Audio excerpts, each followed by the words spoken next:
Sons of Devils by Alex R. Oliver. Chapter 6, in which Frank suffers a change of life.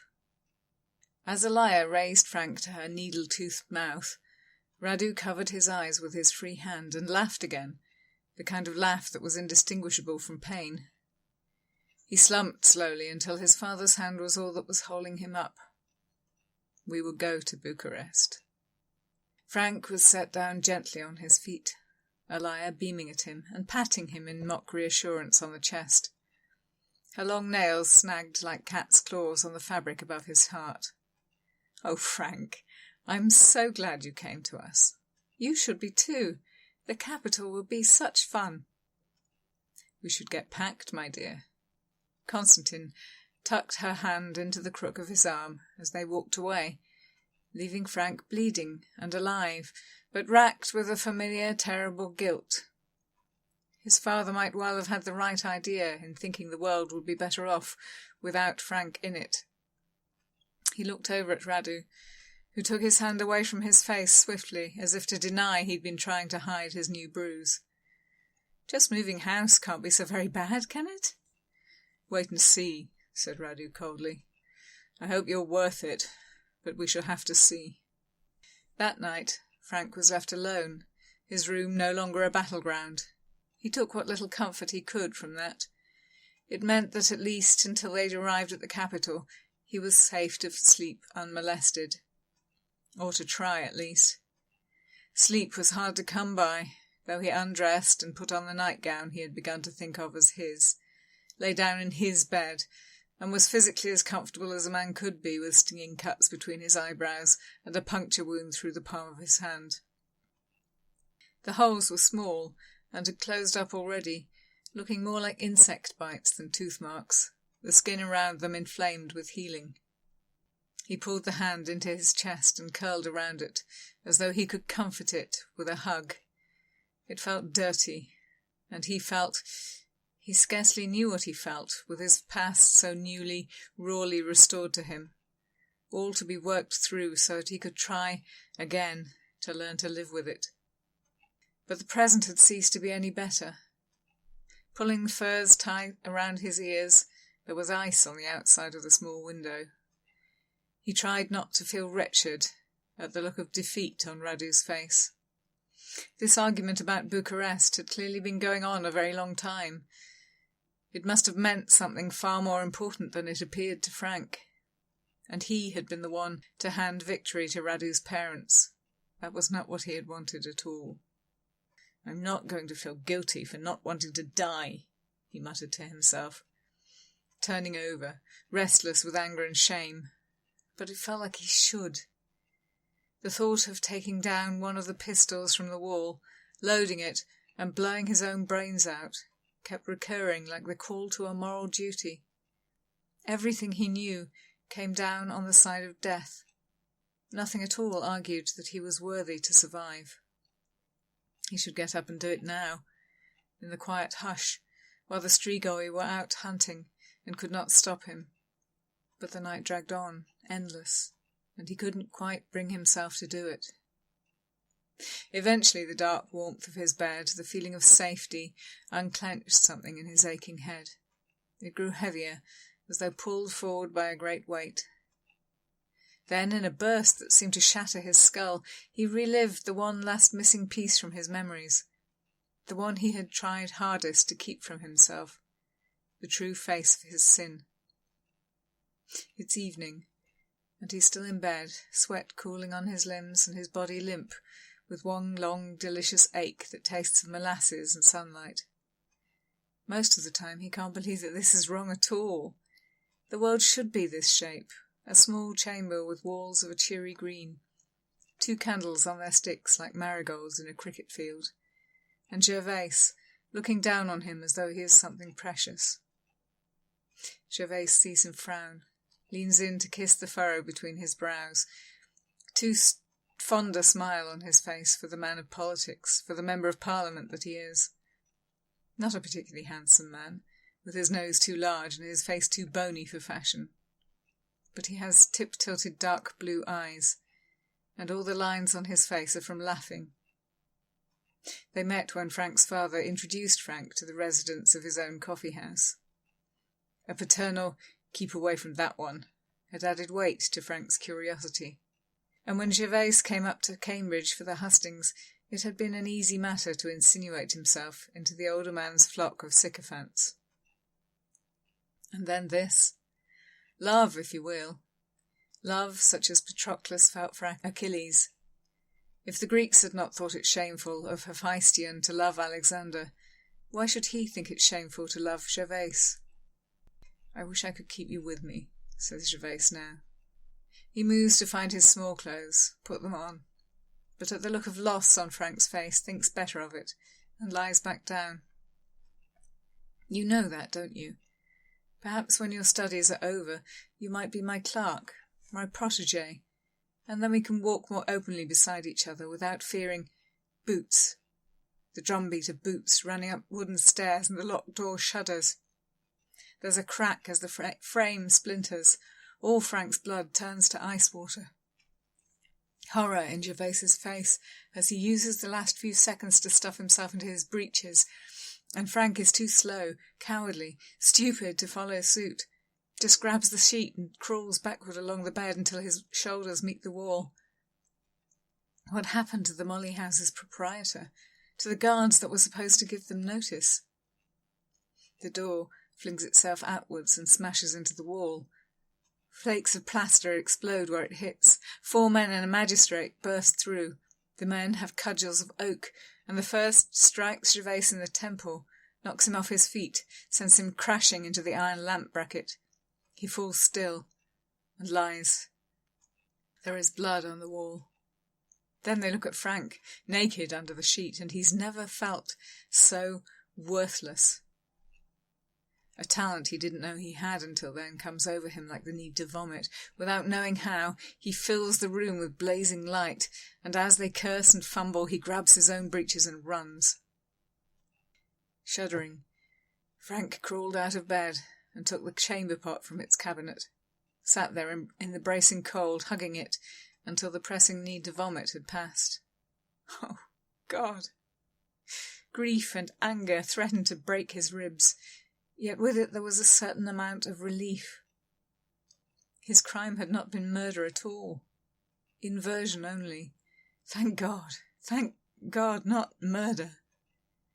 He was not ashamed of having been in love, although according to his country's law and his father's morals he should have been. But that he had lost his love to injustice, and then, inconceivably, had forgotten Gervais ever existed. What miserable inconstancy! And perhaps he was indeed an angel of death. Perhaps everything he touched, everything he loved, he inevitably destroyed as a result. How could he bear to live if that was the case? Yet he still didn't want to die. The memories, having started, were now coming back like a landslide, unstoppable, sleeting behind his eyes even where they were wide open. "You killed your mother as soon as you drew your first breath," said his father, frigid with rage. Frank hadn't meant to do that, but it makes no difference to his father if he had or not. It never has. The man lost his beloved, gained only an unwanted responsibility. And this! If this gets out, if a son of the house of Carew is seen choking to death on the gibbet to the amusement of the vulgar mob, this will kill your sister too. You have brought nothing but death to this house, Frank.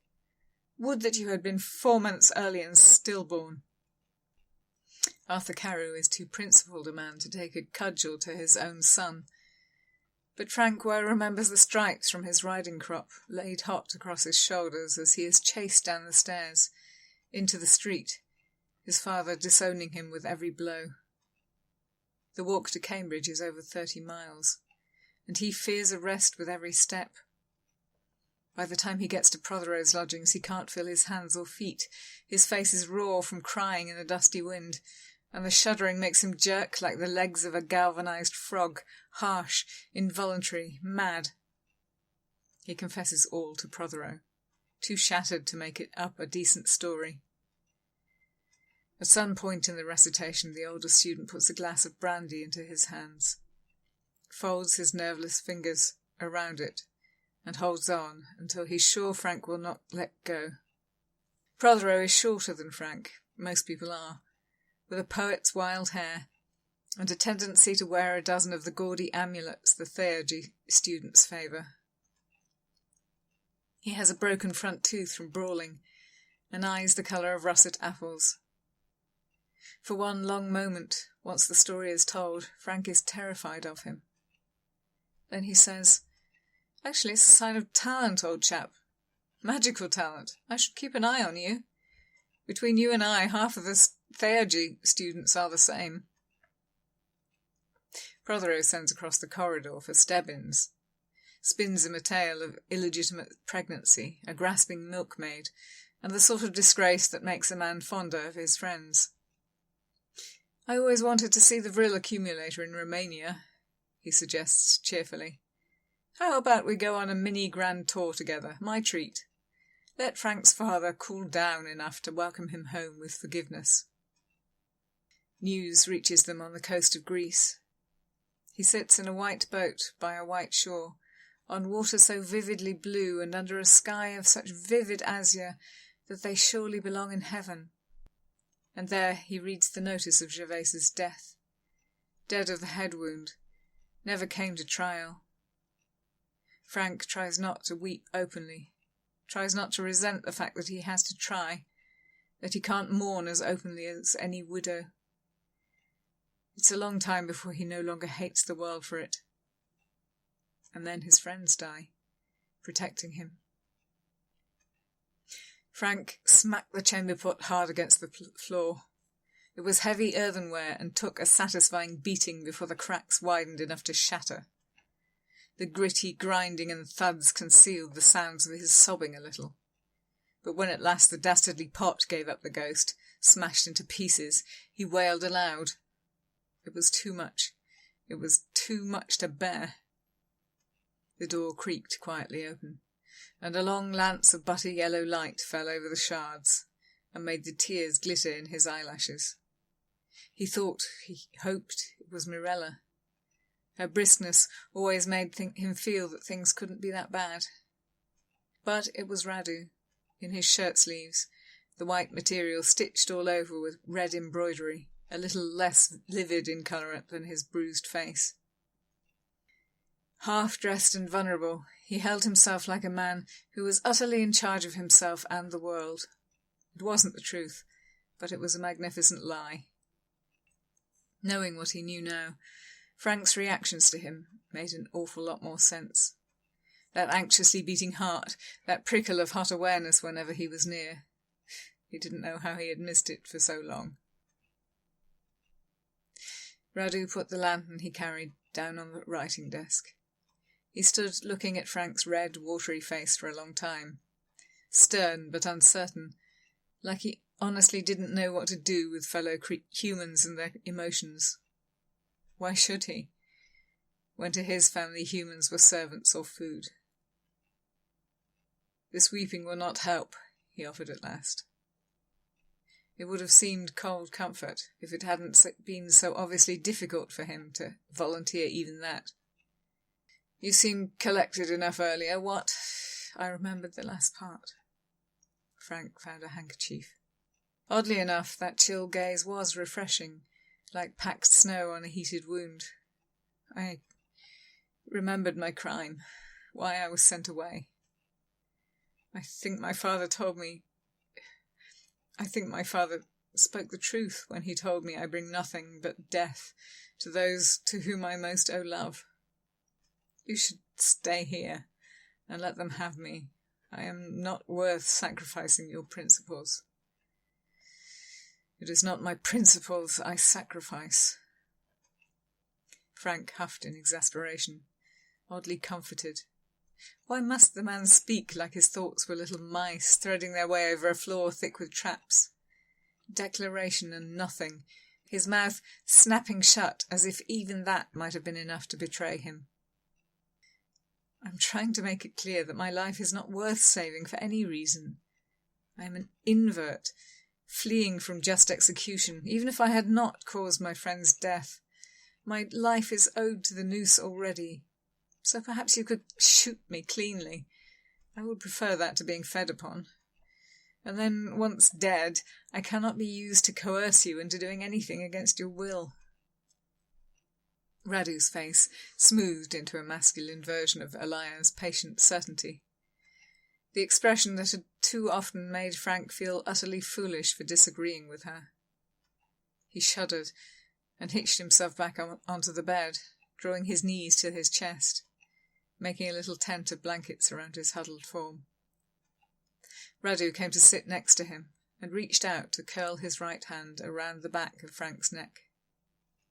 Has it not become clear to you that being an invert is no bad thing in my eyes? I'd wondered from your skittishness if I was misinterpreting what I saw, but I'm glad to hear I was not. How many times do I have to tell you that this is my land? My will is law here, and if I do not object, who will dare to condemn you? They always do, Frank said, remembering the boys who had become blasé about picking up soldiers in Lincoln's Inn Fields, in the Inns of Court. You let your guard down for a moment and they string you up. But the sharp, unbearable pain of the memory was wearing off, letting him feel recovery under it. Over the past few months of journeying, he had mourned Gervais and learned to live again. Now those memories came back too, letting his heart and his grief settle inside of him. The shame of exposure, awful though it had been at the time, had not touched his conviction that there was nothing wrong in the love that they shared. Now, with a reassuring hand warm on his skin, and the coverlets tucked comfortingly around him, with the light that shone from the lantern making a golden globe of the room, he allowed himself to be consoled. That would not happen here. Much though I regret it in other ways, we have at least learned something about human nature from the Turks. Besides, we have other more important problems. The thought of life, the need for life, leapt up like a fire and scorched Frank's lungs. But he wouldn't be a coward. Wouldn't think only of himself. Your more important problems are using me to get to you. You could solve that with a single bullet. Why won't you? The hand on his nape slipped round to clasp the junction of his neck and shoulder, holding on just a little too tight. He was going to have bruises there come morning. But he liked it, liked the way it distracted from his punctured palm, held him together. Radu's expression was nothing like fond, fierce and grim, his mouth sullen and his eyes doubtful. Just recently a very impertinent young woman told me that I was not the boyar here. I was simply my father's slave. She was right. Perhaps I wanted to insist on having my own will for once, to just for once have something of my own that they did not force on me, something I chose for myself. You resent them too, Frank said, surprised. He tucked away something of my own to worry about later, when he could pick apart the separate clusters of feeling that came at the thought.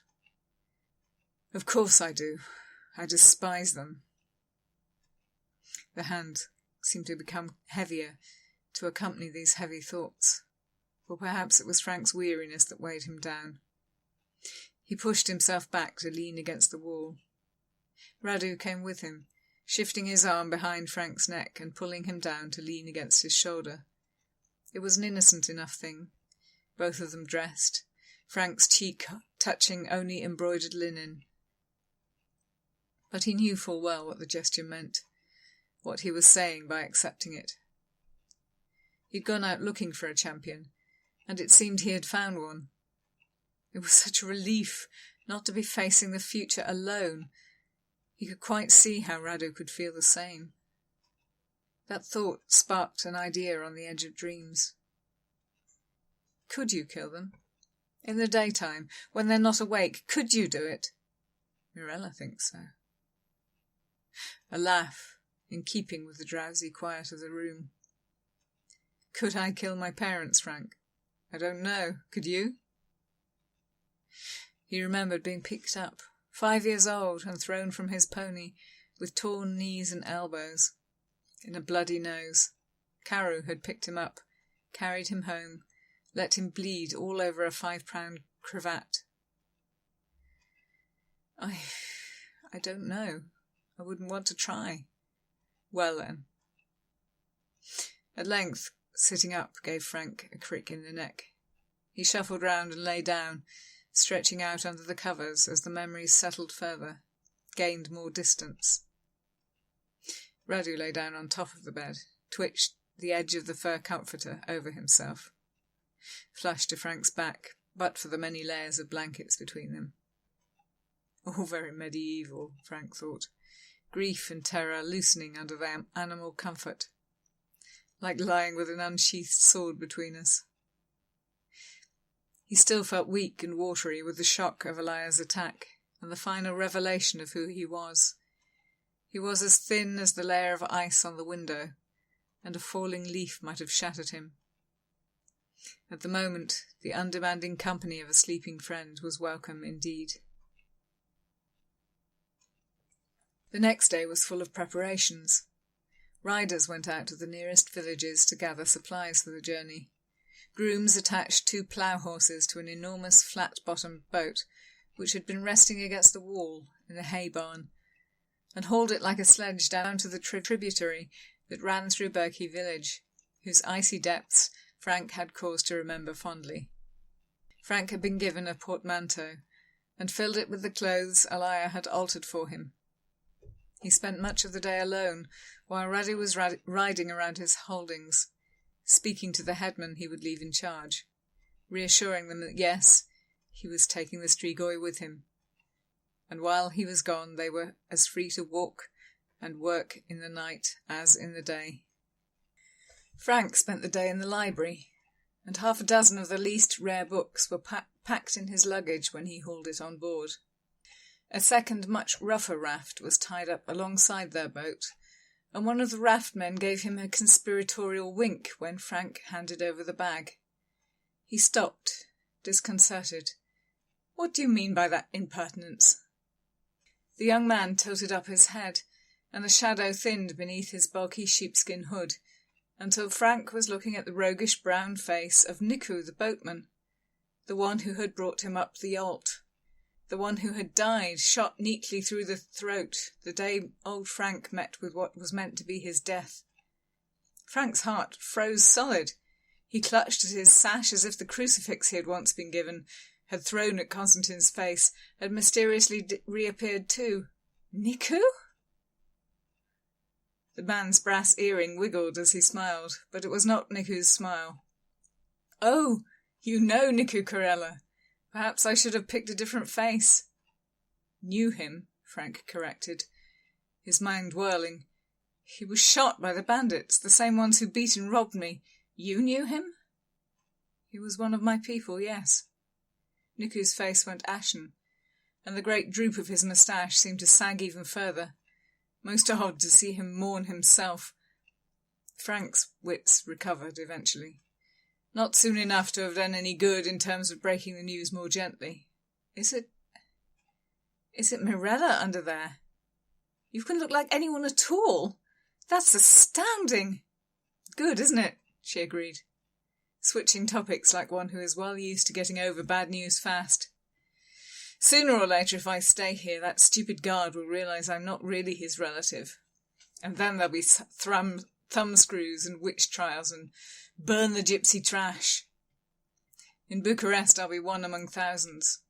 I can simply walk away, become someone else, and who will notice in the middle of a city where no one knows everyone, and a stranger is an everyday sight?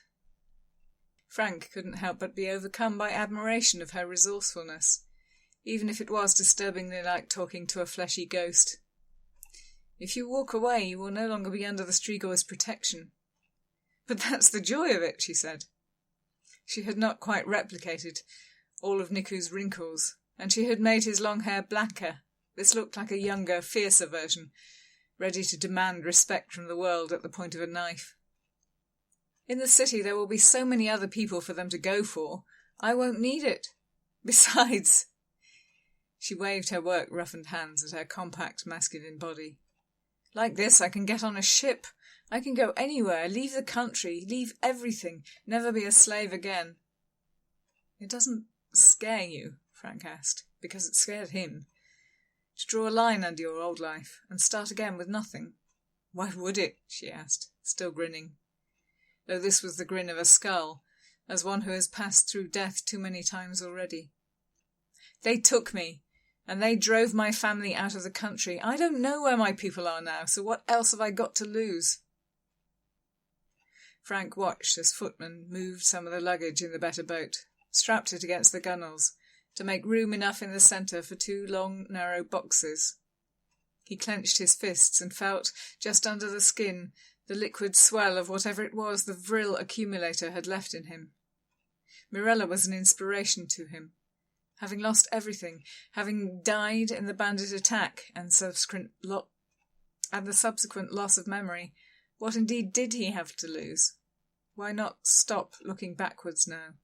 Put all that down and become something new? Radu's librarian? Lover? Pet? He looked again at the space of the coffins and frowned. They did not belong in his new life. He had not been able to resist Elia last night, magic or no magic. She had reached into his head and moved him to her will like a doll.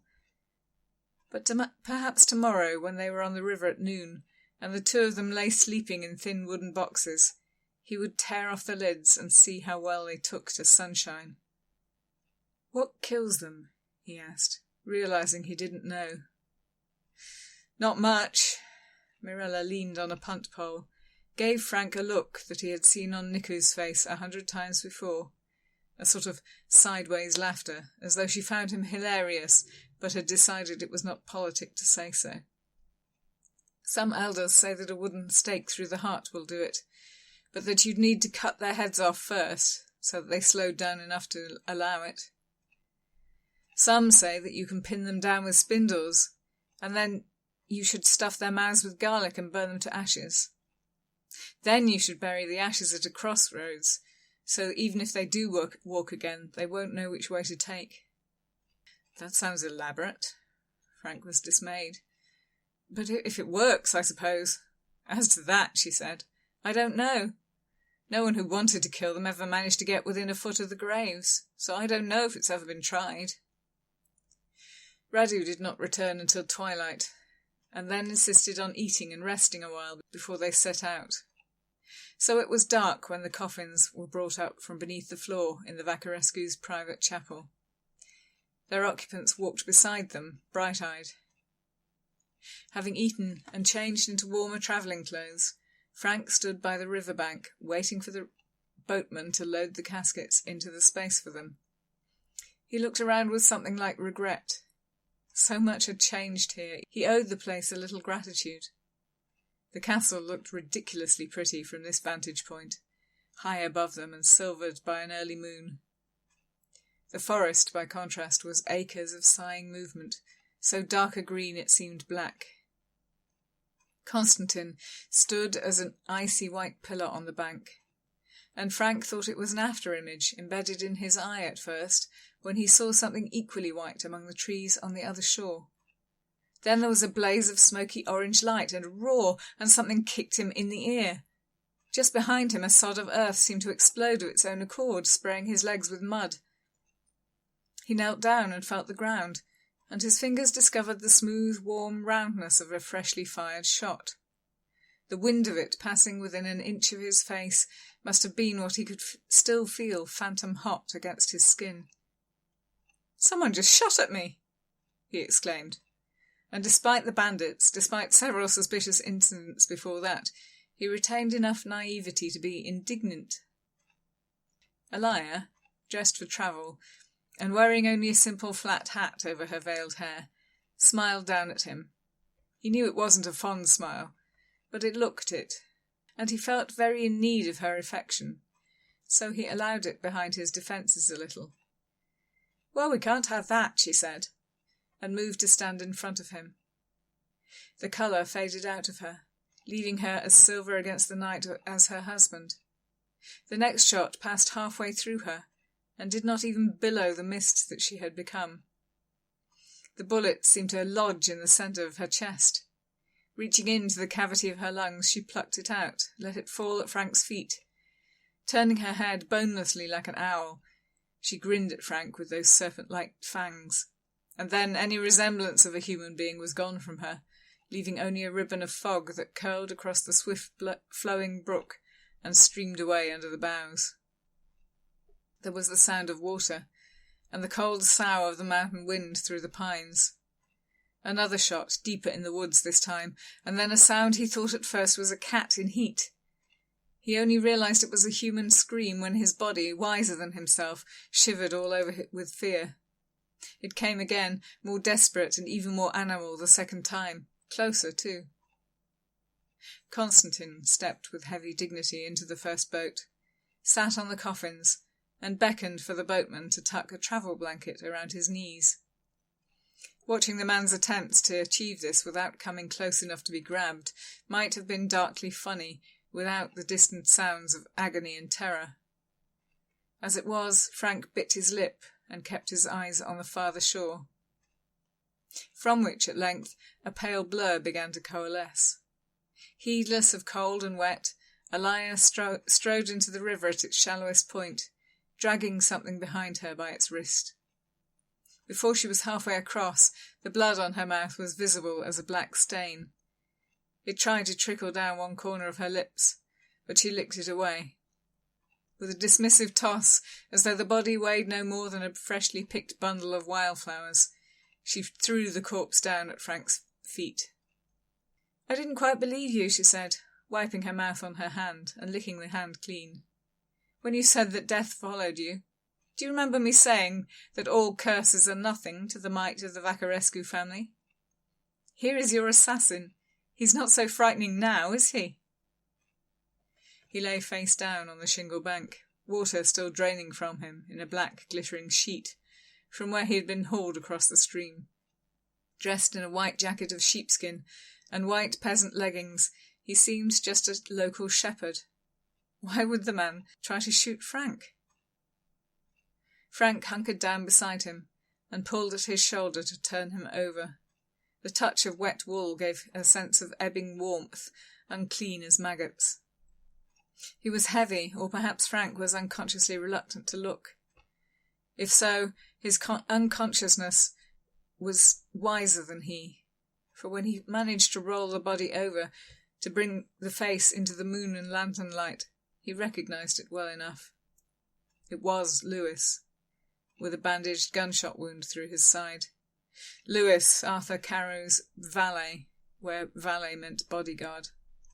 Picked from a foundling school by Frank's grandfather, and given to his father as both pet and protector when his father was no more than 10 years old. Frank released the breath he hadn't known he was holding.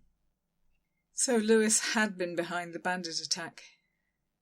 By extension, it was his father's doing that Prothero and Stebbins, Nicu, Apostol and Mihai were dead. And the only reason why Frank had got away was that Frank had shot Lewis. Unconscious, Lewis had not been able to insist the outlaws should finish him off before robbing him.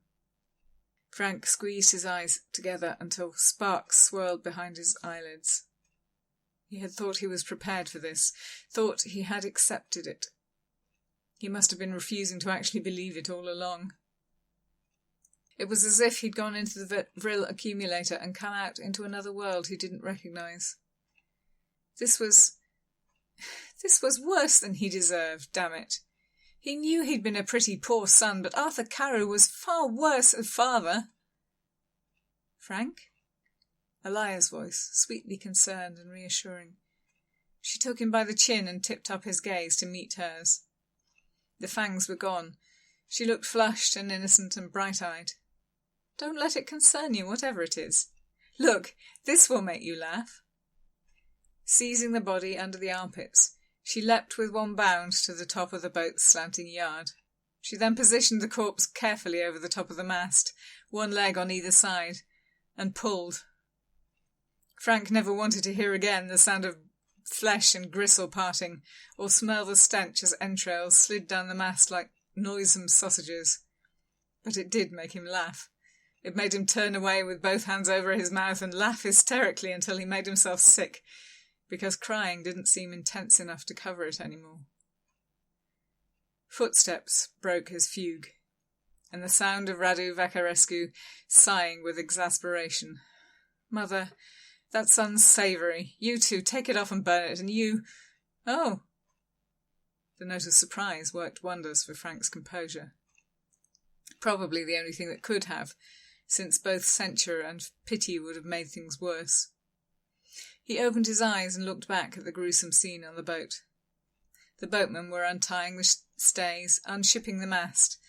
They lowered it into the stream where they could wrestle its grim fruit off and clean it at the same time. Radu was paying no attention to that. He had stopped in front of Nicu and was looking between him and the others with puzzled suspicion. "You again?" "My lord." Nicu rubbed his hands together in the same gesture of anxiety Frank had seen from Mirela in his room. Concern for her built a place for Frank to stand above the abyss.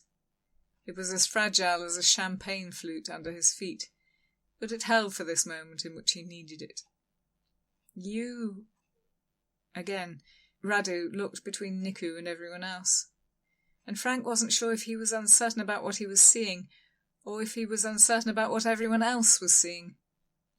1,000 questions seemed poised beneath his scowl. "Are you physically capable of this job?" Mirela's borrowed eyes widened. For a moment she looked terrified, and then recalling herself, perhaps remembering that terror was not an appropriate reaction for her persona, she settled on wary blankness. "Yes, my lord, I'm not afraid of hard work." He sees her. Putting this together with Radu's reaction in the sitting room, where he had instantly seen through her black disguise. He sees her as she is. He doesn't realise that the rest of us see something else. "Very well then, but stay on the first boat and don't go anywhere after the voyage. I think I could use someone of your skills." Hoofbeats approached and stilled as Cesar rode into the torchlight and dismounted. When Radu turned to greet him and exchange a brief, bruising hug, Mirela cast her hood more firmly over her head and huddled into the bow of the first boat, disappearing in a more traditional way. Radu left Cesar to see to the disposal of Lewis's body in whatever way they had found to be effective against unwanted resurrection. He picked Frank up by the elbow and said nothing condemnatory when Frank leaned against him.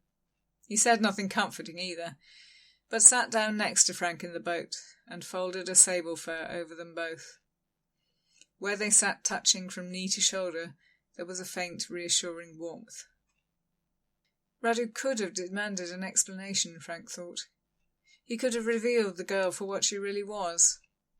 She had insulted him, by her existence, by her words, by her survival, and he was protecting her, just as he's protecting me. The thoughts did not take away the pit of darkness in his mind, left where a father's love should have been, but it strengthened the brittle construct under his feet. Frank's father had not killed him, but perhaps the attempt itself was reason enough to sever his connections with his family, his past. Perhaps he would take Mirela's advice. He would accept that Frank, old Frank, had died in the mountains at the hands of the bandits. And Radu, with the cloak of St. George, had brought something new to life. Frank was more than ready to put it all down, the death, the guilt, the curse, and build something new in this country where love, at least, was not forbidden to him. "How many days to Bucharest?" "Not enough," said Radu darkly. And the demons on his side tittered a little in amusement at his sullen tone. A crunch of gravel, and then they were floating, chill and damp, past stone and weed. It was a gloomy start to a new life. But then, Frank thought, all new lives begin in tears.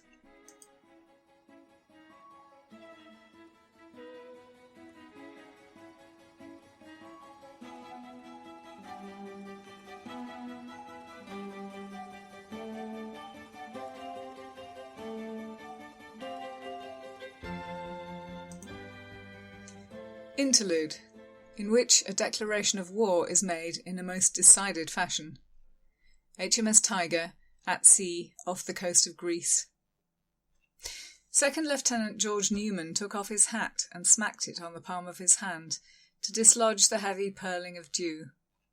3 swift whacks, and his hat was drier, but now his wig was sticky and chalky with moisture, and the back of his neck felt like a fresh-plucked chicken brought out from the ice house on a summer day.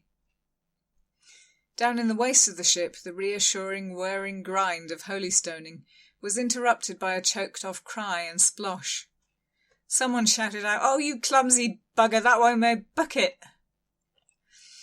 But from the quarterdeck, all Newman could see was a darker grey blur in a grey haze, standing up like a bear on its back legs. He checked the compass readings and the speed and course chalked on their board. It was getting a little hairy, navigating on readings so close to what should be land.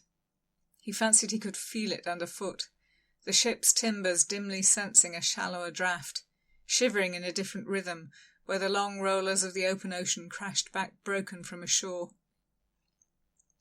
Newman had been at sea since he was 13, had sailed around the world and back, for months on end out of the sight of land. He no longer questioned his instincts in such matter. "Look out!" He tipped his head back, cupped his hands around his mouth and shouted out at the smudge above the fighting top. "Ho! Tom Barnabas, tell me what you see!" "Sir!" came the distant shout, muffled by the still wet air. "I can't see much, but something, I think. Dead ahead. Not big enough for the shore." There was a shaky note in his voice. Maybe the cold. Maybe something else. "Do you see the straits?" "I don't. More like a ship, sir, but under no sail, no lights, and I hear something. A kind of—" There was a pause. Perhaps he licked his lips, though they should be damp enough in this weather. "A kind of chattering, sir." "Voices?" "No, sir, more— I don't know." Newman handed over the quarterdeck to the midshipman of the watch, ran up the shrouds until he could haul himself, with the help of the ship's roll, over the edge of the fighting top and stand next to the lookout.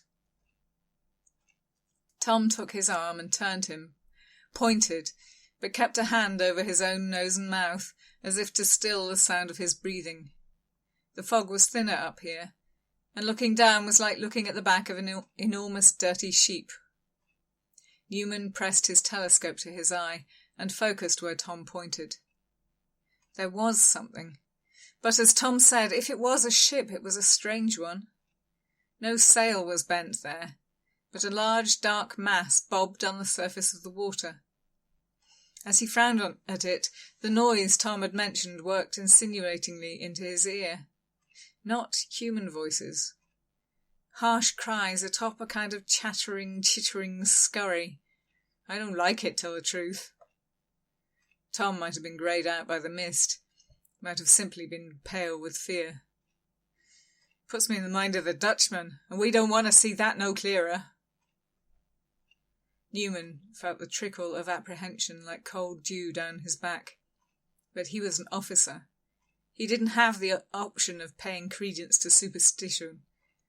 It was his place to show the men that no true-born Englishman was cowed by such things. "We will alter course to intercept." He took hold of a stay and slid down it to the deck, called out the course changes to the men at the wheel, and directed 6 of the idlers to ready a boat. For a short while there was homely noise enough as the rudder chains rattled and the deck crane groaned with a voice of stressed timber. Now their dark blotch was visible from the bows. "I see something!" called Jemmy Ducks. "'Tis a first-rate, right huge ship, under no sails, just sticks, and she be wallowing like a cow in a salt lick." "Prepare to grapple her and bring her alongside," Newman shouted, striding over and countermanding the order for the ship's boat. He could see the behemoth himself now, looming black out of the soft grey of the world. Not glowing, thank God, as the Flying Dutchman was rumoured to do, nor sweeping down upon them under full sail. But there was something odd about her that made his skin crawl, and it was not only her bare yards, her strange wine-cork buoyancy.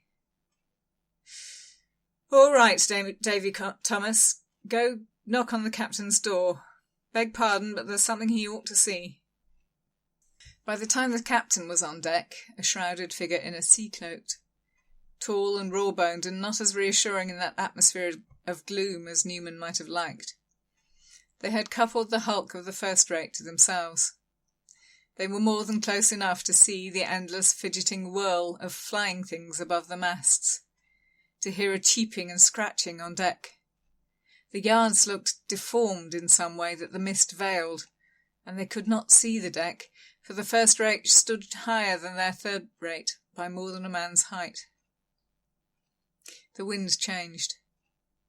It blew over the main vessel and laid its stench over them, heavy as slime. Newman choked at the reek of old blood and ordure, cold shit, cold fear, the smell of vermin nauseatingly musty sweet. He fumbled for his vinaigrette, filled his nose to the point of skinning it with the scent of vinegar and bergamot, and narrowly staved off vomiting. He passed the silver bottle to the captain, who took a deep, reviving sniff of his own and managed a wry smile. "Pick me out the lads who are in charge of the pigs, and anyone else with a strong stomach and no sense of smell. We'll see what we have here, shall we?" They had grappled on close enough to the larger ship's companionway to take a leap from the rail of their own. Newman took one look at the men's faces and launched himself out first, running up the ladder fixed to the hull with as much ease as he would have run up a flight of stairs.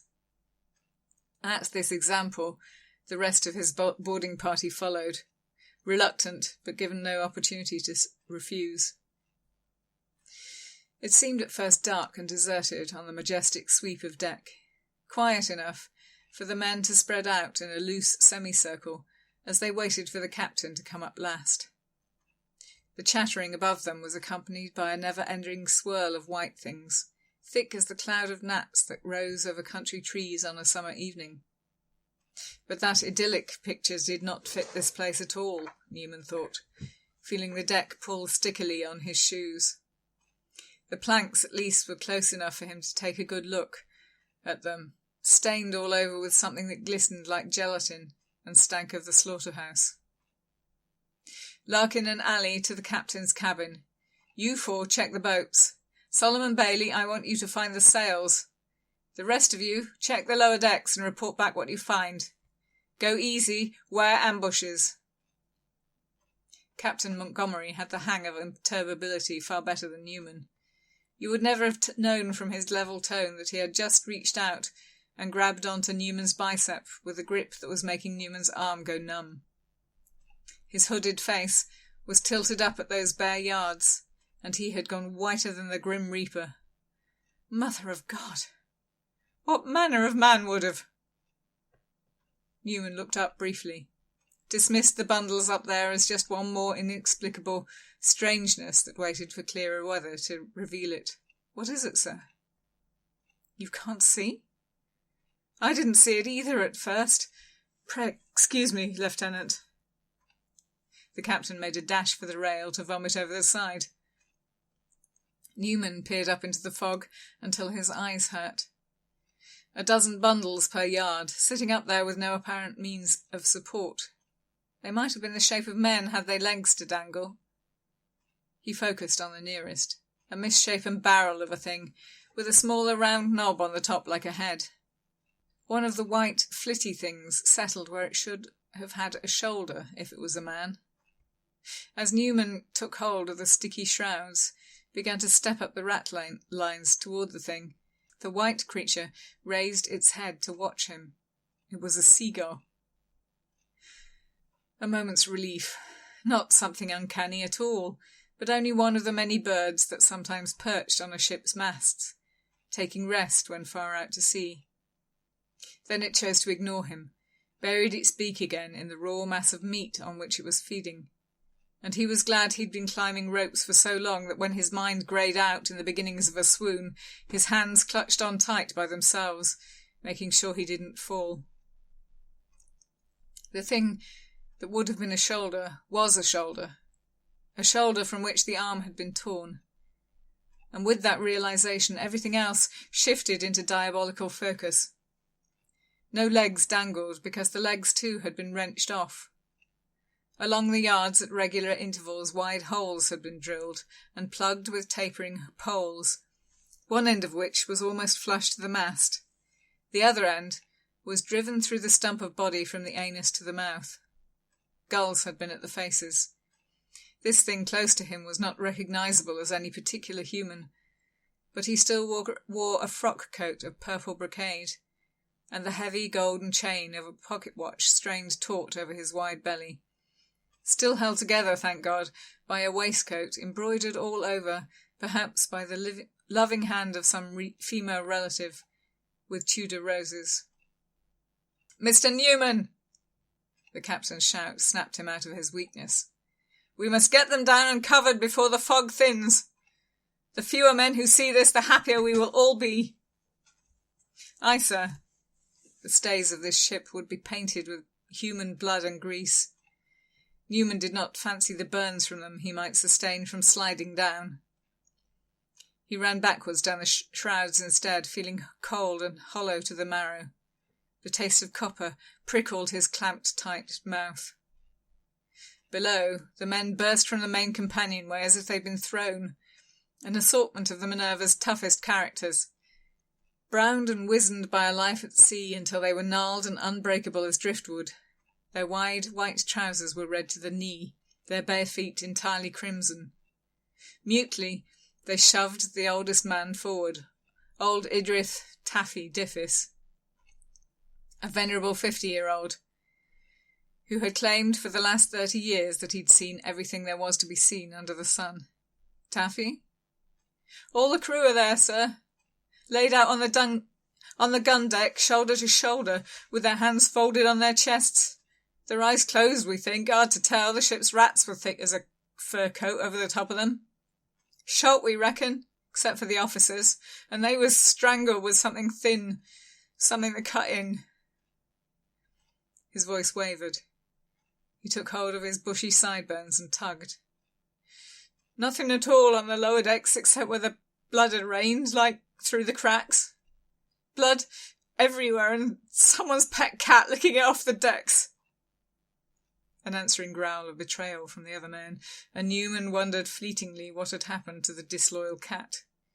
He found he didn't much care. "Sir?" Larkin and Lascar Ali returned from the captain's cabin, Larkin with an inappropriately beautiful thing in his arms.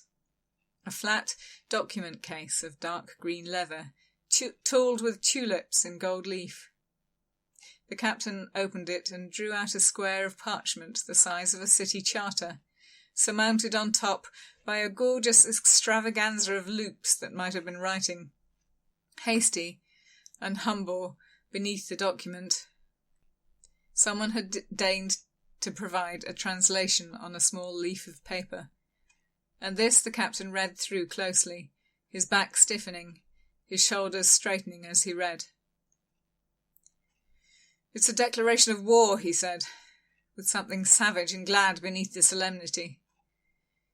"The Sultan returns to us the ship we sent to insult him, and the embassy staff we clearly no longer value, and bids us ready ourselves to accept the mercy of becoming a vassal state of the Ottoman-empire."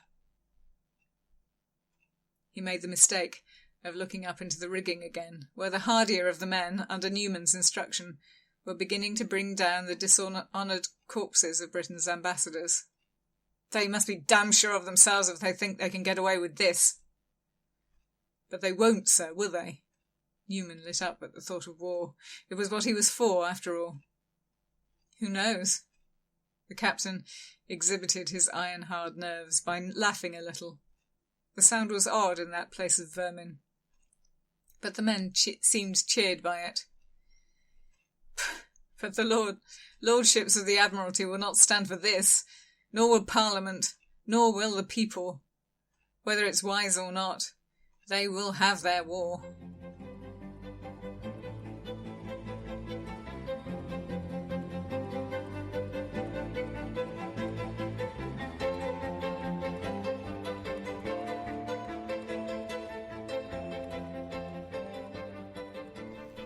That was Sons of Devils, Chapter 6, read by Galadir. The music was Gifts of Stars by Lloyd Rogers, used from Pixabay with thanks. Thanks for listening, and tune back in next week for Chapter 7.